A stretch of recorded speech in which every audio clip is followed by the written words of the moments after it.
दोस्तों, आज की कहानी हमें भेजी है बंटी जी ने, जो पंजाब के रहने वाले हैं।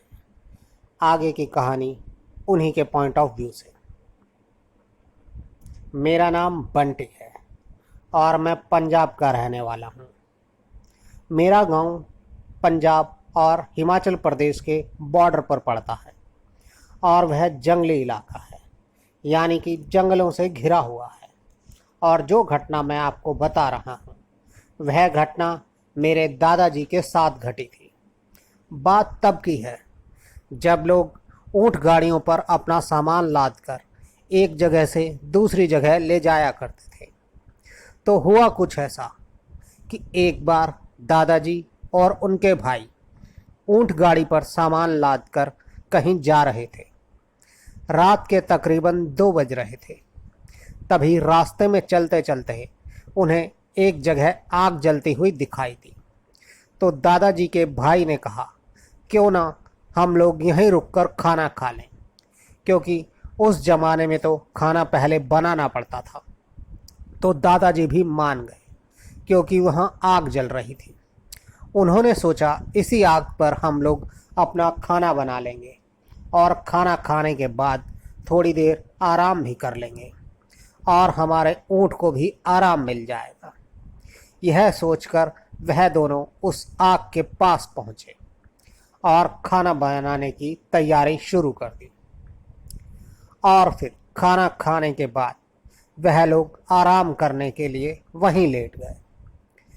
उन लोगों को लेटे हुए अभी 1 ही घंटा हुआ होगा कि दादाजी को कुछ आवाज़ सुनाई देने लगी। आवाज़ कुछ ऐसी थी जैसे कोई जानवर हड्डी चबा रहा हो। जैसे कोई कुत्ता जब हड्डी चबाता है तो आवाज़ होती है। आवाज़ बढ़ते बढ़ते इतनी बढ़ गई कि दादाजी को लगा कि यह आवाज़ बिल्कुल उनके पैरों के पास से ही आ रही है। तभी उन्होंने अपने पास रखी कुल्हाड़ी को उठाया और उसी ओर फेंक कर मारा, तो कुल्हाड़ी एक पत्थर पर लगी। दादाजी उठे और कुल्हाड़ी को उठाकर फिर से लेट गए और फिर 2-3 बार ऐसा ही हुआ। दादाजी समझ गए कि यह कोई जानवर नहीं है, यह कुछ और ही है। और तभी उनके पीछे से आवाज़ आई। दादाजी पहले से ही तैयार थे। आवाज़ आते ही उन्होंने आवाज़ की दिशा में कुल्हाड़ी बहुत ज़ोर से मारी और इस बार निशाना एकदम सही लगा। कुल्हाड़ी लगते ही वह जो भी था चिल्लाते हुए बोला, हरामजादे ने मार दिया, बहुत जोर का मार दिया।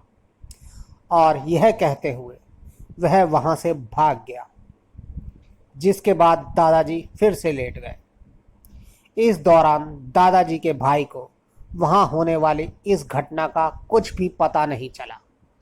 वह वहाँ आराम से सो रहा था और जब वह सुबह उठे तो उन्होंने देखा कि यह तो वह जगह है जहाँ मुर्दों को जलाया जाता है। पंजाबी भाषा में इस जगह को मड़िया कहती हैं और हिंदी में शमशान। दरअसल रात में आग देखकर उन लोगों ने सोचा कि हमसे पहले जो भी लोग यहाँ ठहरे होंगे उन्होंने ही यह आग जलाई होगी, क्योंकि पुराने ज़माने में अक्सर ऐसा ही होता था। लोग लंबा लंबा सफ़र तय करते थे। उस समय मोटर गाड़ियाँ नहीं होती थी, तो लोग ऊँट गाड़ी या बैलगाड़ी पर ही सफ़र करते थे। तो बीच रास्ते में जब भी कोई आग जलाता तो जलती हुई आग यह सोचकर छोड़ देता कि पीछे से आने वाला कोई भी इंसान वहाँ पर अपना खाना बना सकता है, उसे आग जलाने की ज़रूरत नहीं पड़ेगी। यही सोचकर वह लोग वहाँ चले गए थे। लेकिन जब सुबह हुई तो वह दोनों यह देखकर काफ़ी घबरा गए थे कि वह रात को शमशान घाट में सोए थे और इन्होंने जलते मुर्दे पर, यानी जलती चिता पर अपना खाना बनाया था। दोस्तों, अब चलते हैं आज की अगली कहानी की ओर। मेरा नाम अनिकेत है और यह घटना मुझे मेरे दादाजी ने बताई थी। उस वक्त मेरे दादाजी गांव में रहा करते थे और रेत का काम किया करते थे। मेरे दादाजी की शिफ्ट रात की होती थी। वह रात को 9 बजे काम पर जाते थे और सुबह 4-5 बजे तक वापस आ जाते थे। हमारे गांव का जो शमशान घाट है वह रास्ते में ही पड़ता था। पर एक रात दादाजी करीब 1:30-2 बजे ही घर के लिए निकल पड़े और घर आते समय उन्होंने रास्ते में एक बहुत ही अजीब चीज़ देखी। जब वह वापस आ रहे थे तो उन्होंने देखा शमशान घाट में किसी की चिता जल रही है। उस समय रात भी काफ़ी हो रही थी। जब वह उस चिता की तरफ देख रहे थे तो उन्होंने देखा कि शमशान घाट में कोई और भी मौजूद है। जब दादाजी ने अपनी टॉर्च की रोशनी उस तरफ की तो उन्होंने देखा वह एक औरत थी जिसने काले रंग की साड़ी पहन रखी थी और उसकी शक्ल काफ़ी भयानक लग रही थी।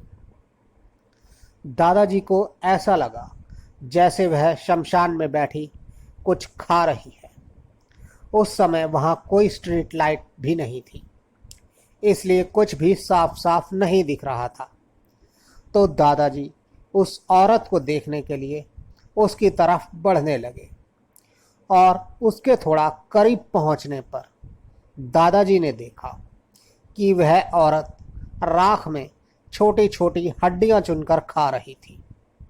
दादाजी का कहना है कि वह औरत मेरे से करीब 30-40 मीटर की दूरी पर थी, लेकिन जिस हिसाब से वह हड्डियां चबा रही थी और जिस ताकत से वह हड्डियां चबा रही थी, उसकी वह हड्डियां चबाने की आवाज़ मेरे कानों तक आ रही थी। यह सब देखकर दादाजी को कुछ समझ नहीं आ रहा था कि यह क्या हो रहा है। दादाजी अभी सोच ही रहे थे कि तभी उस औरत की नज़र दादाजी पर पड़ी। दादाजी ने देखा उस औरत की आंखें एकदम लाल थी, जैसे उसकी आंखों में खून तैर रहा हो। उस औरत ने दादाजी को देखा और दादाजी को घूरते हुए वह औरत गुर्राते हुए गुस्से भरी आवाज में बोली, चला जा यहाँ से। पर दादाजी वहाँ से भागने की बजाय उस औरत के पास जाने लगे। दादाजी को लगा शायद वह औरत भूखी है और उसके पास कुछ भी खाने को नहीं है और इसीलिए वह यहाँ हड्डियाँ चबा रही है। दादाजी ने उस औरत के पास जाकर उससे कहा कि यदि तुम्हें खाने के लिए कुछ चाहिए तो मेरे साथ मेरे घर चलो, मैं तुम्हें खाना खिलाऊंगा, तुम यह सब मत खाओ। उस औरत ने यह सुनकर मेरे दादाजी की ओर देखा और फिर वह गुस्से में चिल्लाते हुए बोली, एक बार बोलने पर समझ नहीं आया, यहाँ से चला जा। पर मेरे दादाजी भी काफ़ी जिद्दी थे। उन्होंने उस औरत से कहा, अगर तुम्हें कुछ पैसे चाहिए तो वह भी मुझसे ले लो, पर यह मत खाओ। और तभी वह औरत गुर्राती हुई खड़ी हुई और उसने ज़ोर से दादाजी की छाती पर हाथ मारा और उस औरत के हाथ मारने पर दादाजी 5-7 फीट दूर जाकर गिरे। आज भी मेरे दादाजी के सिर में चोट का निशान है और वह चोट तभी लगी थी जब मेरे दादाजी नीचे गिरे थे। मैं आपको एक बात और बता दूं कि मेरे दादाजी की हाइट करीब 6 फीट है और मेरे दादाजी काफ़ी हेल्दी भी हैं। एक औरत के मारने पर इतने लंबे चौड़े आदमी का 5-6 फीट दूर जाकर गिरना यह नामुमकिन था। दादाजी को समझते देर नहीं लगी कि यह औरत कोई इंसान नहीं है, यह कुछ और ही है। दादाजी उठे और वहाँ से भागने लगे और जब दादाजी उठकर वहाँ से भाग रहे थे तो दादाजी ने देखा कि उस औरत ने अपने एक हाथ में कुछ पकड़ रखा है दादाजी को कुछ साफ साफ तो नहीं दिखा, क्योंकि उस वक्त वह काफ़ी डर चुके थे और वहाँ काफ़ी अंधेरा भी था। दादाजी का कहना है कि देखने में वह चीज़ किसी इंसानी खोपड़ी जैसी थी, पर मैं पक्के तौर पर कुछ नहीं कह सकता कि वह क्या चीज़ थी। दादाजी अपना पूरा जी जान लगाकर वहाँ से भाग रहे थे और मन ही मन हनुमान चालीसा का जप कर रहे थे। दादाजी ने एक बार पीछे मुड़कर देखा तो देखा कि वह औरत भी दादाजी के पीछे पीछे आ रही थी। इसके बाद दादाजी ने दोबारा पीछे मुड़कर नहीं देखा और सीधा अपने घर पहुंचकर रुके। घर पहुंचकर दादाजी ने किसी को भी कुछ नहीं कहा और चुपचाप सो गए। और फिर अगले दिन दादाजी ने यह बात सबको बताई। दादाजी की बात सुनकर गांव के लोगों को काफ़ी हैरानी हुई, क्योंकि उस गांव में कभी किसी के साथ ऐसी कोई घटना नहीं घटी थी।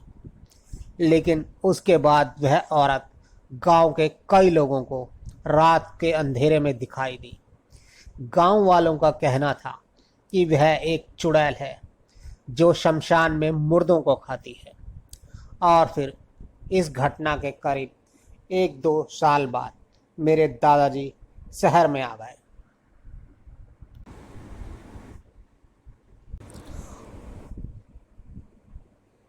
तो दोस्तों, अब चलते हैं आज की अगली कहानी की ओर। मैं जो कहानी बताने जा रहा हूँ यह एकदम सच्ची घटना है और यह सब मेरे एक दोस्त आकाश विश्वकर्मा के साथ हुआ था। यह बात तब की है जब मैं कॉलेज में पढ़ाई कर रहा था। तब मैं अपने गांव में ही रहा करता था और मेरा कॉलेज मेरे गांव से करीब 5 किलोमीटर दूर था। और उसी दौरान मेरी मुलाकात आकाश से हुई थी। वह पढ़ने में बहुत तेज था और भूत प्रेत जैसी चीज़ों पर बिल्कुल भी विश्वास नहीं करता था। और जब भी भूत प्रेत की बात चलती तो वह सामने वाले को झूठा ठहरा देता था। एक दिन हम दोनों दोस्त एक साथ बैठे बातें कर रहे थे। करीब 7-8 बजे का समय था और लाइट भी गई हुई थी। मस्ती मजाक करते हुए हम लोग भूत प्रेतों की बातों पर आ गए। चारों तरफ अंधेरा था और माहौल भी ऐसी बातों के अनुकूल था। हम लोग एक दूसरे को भूत प्रेतों के किस्से सुना रहे थे। तो मैंने भी अपने घर के पास वाले कब्रिस्तान की कहानी सुनाई। लेकिन फिर आकाश बोला कि भूत प्रेत कुछ नहीं होते, यह सब झूठ है, भूत नहीं होते। तो मैंने कहा कि नहीं, भूत होते हैं। और इसी बात पर हम दोनों में बहस शुरू हो गई। तो मैंने उसको गुस्से में कहा कि अगर तुझ में इतनी ही हिम्मत है तो मेरे घर की तरफ वाले कब्रिस्तान में जाकर दिखा। अभी मुझे लगा था कि वह ना डरने का नाटक कर रहा है, लेकिन वह सीरियस था। तो वह भी गुस्से में बोला कि तू झूठी कहानी सुनाकर सबको डरा रहा है। चल, मैं अभी तेरी कहानी झूठी साबित कर देता हूँ। और उसका यह कहना था कि हम सभी लड़के चल पड़े कब्रिस्तान की ओर। और फिर कब्रिस्तान के पास पहुंचकर हम सब रुक गए और हमने उसे अंदर जाने को कहा। और फिर आकाश कब्रिस्तान के अंदर चला गया। हम सब लोग कब्रिस्तान के बाहर खड़े होकर उसके बाहर आने का इंतज़ार करने लगे। और फिर करीब आधे घंटे के बाद वह भागता हुआ कब्रिस्तान के बाहर आया। वो डर के मारे कांप रहा था। हमने उससे पूछा कि क्या हुआ, तो कुछ देर तक तो उसके मुंह से आवाज़ ही नहीं आई। और फिर वह हकलाते हुए बोला, अब मैं कभी वहाँ नहीं जाऊँगा। उसने बताया कि उस कब्रिस्तान के अंदर 1-2 नहीं, उसने पूरे 5 सायों को देखा है। उसने बताया वह अंदर घूम ही रहा था कि एक कब्र के पास उसने एक साय को खड़े देखा। पहले तो उसे लगा कि वह कोई आदमी है, क्योंकि अंधेरा भी था, इसलिए उसे साफ साफ नहीं दिख रहा था। तो वह उसके पास जाने लगा और अचानक वह साया गायब हो गया। पहले तो यह देखकर मैं डर गया। फिर मुझे लगा कि शायद अंधेरे की वजह से मुझे वहम हुआ है, और फिर मैं दोबारा घूमने लगा। पर फिर मुझे किसी के चलने की आवाज़ आने लगी, पर दिखाई कोई नहीं दे रहा था। पर मुझे ऐसा लग रहा था कि जैसे कई लोग मेरी ओर आ रहे हैं। और फिर मैंने देखा, मुझसे कुछ दूरी पर काले रंग का एक धुआं सा इकट्ठा होने लगा और देखते ही देखते एक इंसान की शक्ल लेने लगा। हवा में भी एक अजीब सी मनहूसियत आ गई थी। और फिर मेरे देखते ही देखते वहाँ मुझे कई साए देने लगे, और इसके बाद मुझ में वहाँ रुकने की बिल्कुल भी हिम्मत नहीं बची थी, और मैं वहाँ से भागकर बाहर आ गया। मेरा दोस्त उस दिन बच गया था, पर इसके बाद उसने कभी भूतों के अस्तित्व पर बहस नहीं की। दोस्तों, अब चलते हैं आज की अगली कहानी की ओर। मैं आसाम के नौगांव ज़िले में रहती हूँ, और मैं जो कहानी आपको बताने जा रही हूँ वह हादसा मेरे भाई के साथ कुछ ही दिन पहले हुआ था। मेरी मौसी एक हॉस्पिटल में नर्स का काम करती हैं, और उनकी आमतौर पर नाइट शिफ्ट रहती है। मौसा जी भी काम के सिलसिले में बाहर ही रहते हैं। साथ ही मैं आपको बता दूं कि जिस जगह मेरी मौसी का घर है वहाँ पास ही में एक शमशान घाट है और एक कब्रिस्तान भी है। और जब भी मौसी की नाइट शिफ्ट होती है तो मेरा भाई उनके घर जाकर उनके बच्चों को हमारे घर ले आता है। पर कई बार जब भाई उनके घर जाने में लेट हो जाता है तो मौसी जी अपने बच्चों को अपने साथ हॉस्पिटल में ही ले जाती हैं। हमेशा की तरह उस दिन भी भाई मौसी के दोनों बच्चों को लाने के लिए उनके घर गया था। वैसे तो उनका घर हमारे घर से ज़्यादा दूर नहीं है, लेकिन उस दिन वहाँ पहुँचने में भाई थोड़ा लेट हो गया था। उनके घर जाने में वह दोनों बच्चे काफ़ी छोटे हैं। एक बच्चा 10 साल का और दूसरा बच्चा 3 साल का। इसलिए उसके पहुंचने से पहले ही मौसी दोनों बच्चों को लेकर जा चुकी थी, लेकिन भाई को यह बात नहीं पता थी।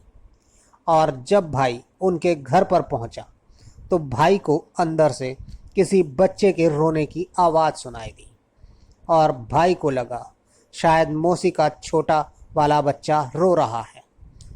पर दरवाजे पर तो ताला लगा हुआ था, तो अंदर फिर कौन रो रहा था? भाई ने आवाज़ दी, कोई है अंदर? तो अंदर से आवाज़ आई। रोते हुए कोई कह रहा था कि मुझे बहुत भूख लगी है, अंदर आ जाओ। भाई को बहुत हैरानी हुई कि अंदर कौन रो रहा है, तो उसने खिड़की से अंदर देखने की कोशिश की, और जब उसने अंदर देखा तो उसके होश उड़ गए। उसने देखा कि एक बच्चा बिस्तर पर बैठा है और वह भाई की तरफ ही देख रहा था। पर वह कोई नॉर्मल बच्चा नहीं था। उसकी आंखें पूरी लाल थी और वह देखने में भी आम बच्चों से थोड़ा बड़ा लग रहा था। वह गुस्से में भाई को ही देख रहा था। उसे देखकर भाई बहुत ज़्यादा डर गया और उसी वक्त वह अपनी बाइक लेकर वहाँ से निकल गया।